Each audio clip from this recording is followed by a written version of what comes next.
আমরা মানুষ, আমরা উই আর ইন্টেলেকচুয়াল বিং, আমরা হচ্ছে বুদ্ধিবৃত্তিক প্রাণী। অর্থাৎ আল্লাহ তাআলা আমাদেরকে ফ্রি উইল দিয়েছেন, আমাদেরকে ক্রিটিক্যালি থিঙ্কিং করার সুযোগ দিয়েছেন, বিচার, বুদ্ধি, বিবেক, কমন সেন্সকে কাজে লাগানোর সুযোগ আল্লাহ তাআলা আমাদেরকে দিয়েছেন। এবং এজন্যই আল্লাহ তাআলা আমাদেরকে আশরাফুল মাখলুকাত বানিয়েছেন। এবং চিন্তা আর বিবেককে খাটানোর জন্য আল্লাহ তাআলা মহামূল্যবান একটা অঙ্গ আল্লাহ তাআলা আমাদেরকে দিয়েছেন, সেটা হচ্ছে ব্রেইন, আমাদের মস্তিষ্ক। এটাকে কাজে লাগিয়ে, কমন সেন্স কাজে লাগিয়ে আমরা পৃথিবীতে সভ্যতার পর সভ্যতা নির্মাণ করেছি। পৃথিবীতে মানুষ ছাড়া অন্য কোনো প্রাণী কি এটা করতে পেরেছে?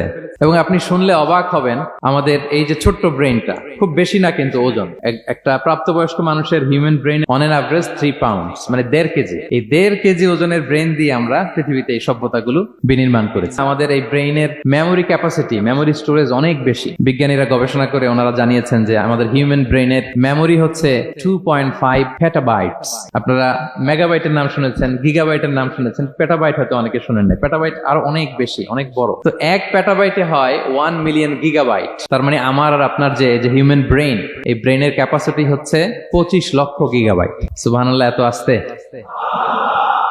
তো এই বিচার বুদ্ধি, বিবেক বুদ্ধি, এগুলোই আমাদেরকে পশু থেকে আলাদা করেছে। পশুর কিন্তু এই ইন্টেলেক্ট নাই, বিচার বুদ্ধির ক্ষমতাটা তাদের নাই। আমাদের ফ্রি থিঙ্কিং করার সুযোগ আছে, আমাদের ইন্টেলেক্ট আছে, আমাদের ইন্টেলিজেন্স আছে। আমরা আমাদের সিদ্ধান্তগুলো নিজের মন মতো করে নিতে পারি। এজন্য আমরা হচ্ছে আশরাফুল মাখলুকাত।